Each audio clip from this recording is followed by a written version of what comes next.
नमस्ते दोस्तों। पिछले कुछ समय कुछ राजनीतिक उठापटक पूरे देश में हुई और उस उठापटक के बाद बहुत सारे घटनाक्रम बड़ी तेजी से बदले। हमने उन बदलते हुए घटनाक्रमों को देखा। पिछले दिनों नुपुर शर्मा के एक बयान के बाद इस देश में एक अजीब बवाल खड़ा हुआ और वो ऐसा बवाल खड़ा हुआ कि उसने पूरी मानवता को धता बता दिया।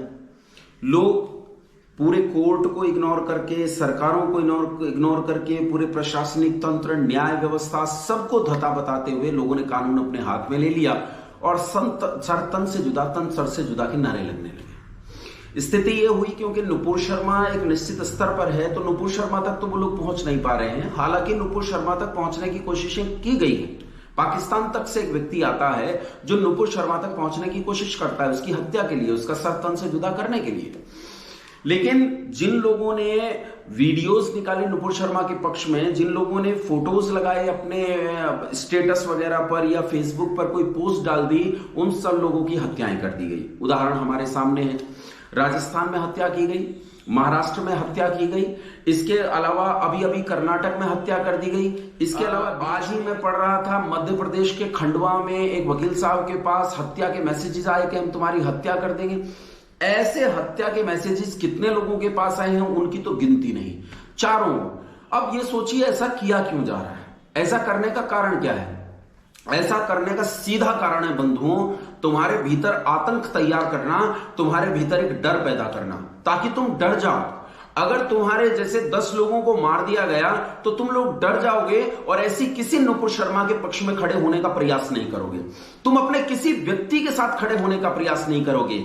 इस नैरेटिव, ये जो एक भावना, एक आतंक की लहर आप लोगों के भीतर डाली जा रही है, इसका मकसद, इसका पर्पस इन लोगों का यह है कि आप लोगों के भीतर एक ऐसा आतंक का भाव पैदा कर दिया जाए कि आप एक दूसरे के सहयोग के लिए खड़े ना हो सको। इसलिए मैं आपसे कहता हूं, कोई जरूरत नहीं है डरने की। किसी कोर्ट ने अभी नुपुर शर्मा को दोषी नहीं ठहराया है। किसी व्यक्ति ने व्यक्तिगत तौर पर यह कह दिया हो कि हत्या की जिम्मेदार नुपुर शर्मा है, वो व्यक्ति की व्यक्तिगत समझ हो सकती है। क्या कहें ऐसे व्यक्ति को, न जाने कितने पढ़े लिखे लोग हैं, कितने एजुकेटेड लोग हैं, क्या निर्णय लेते हैं। उसकी जान को और खतरा बना दिया, उसकी जान और खतरे में डाल दी, ये स्थितियां पैदा कर दी।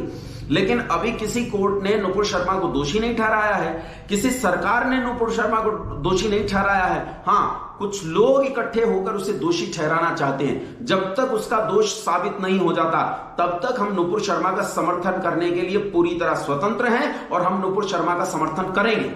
ये कितनी ही हत्याओं की चुनौतियां दें, कितने ही धमकियां दें, कितने ही टेलीफोन आए, सबके पास आते हैं, समझ लेना, सबके पास आते हैं। अपनी सुरक्षा के इंतजाम कीजिए, सब तरह के इंतजाम कीजिए, समझ रहे हैं ना? सब तरह के इंतजाम कीजिए, जो भी आप कर सकते हैं अपनी सुरक्षा के इंतजाम कीजिए, लेकिन एक दूसरे का साथ दीजिए, एक दूसरे के सहयोग में खड़े रहिए। अकेली मत छोड़िए उस लड़की को। यदि वो अकेली रह गई तो याद रहना एक दिन आप अकेले रह जाओगे। यदि वो अकेली रही तो ये पूरा समाज अकेला रहेगा। यदि वो अकेली रही तो इस देश में आज के बाद कोई हिम्मत नहीं करेगा बोलने की। इसलिए बोलने की हिम्मत बनाओ, साथ देने की हिम्मत बनाओ, एक दूसरे के साथ जुड़कर एकजुट रहने का प्रयास करो। तुम घटकर 100 करोड़ से 78% रह गए हो और कितना नीचे जाओगे, कितना नीचे? वो बढ़कर थोड़े से आज 40 करोड़ हो गए हैं। कितना घटोगे, कहां तक जाओगे, कहां तक मरोगे? बंधुओं, सचेत रहो, पर एक बात ध्यान रखो, एक दूसरे का साथ देने के लिए तैयार रहो। यदि आप इकट्ठे रहोगे, 4 बैलों वाली कहानी सुनी है? 4 बैलों वाली कहानी सुनी है ना, कि एक भेड़िए ने चारों को अलग अलग करके अकेला अकेला मार दिया था, लेकिन जब तक चारों बैल साथ रहे भेड़िया उनका कुछ नहीं बिगाड़ पाया।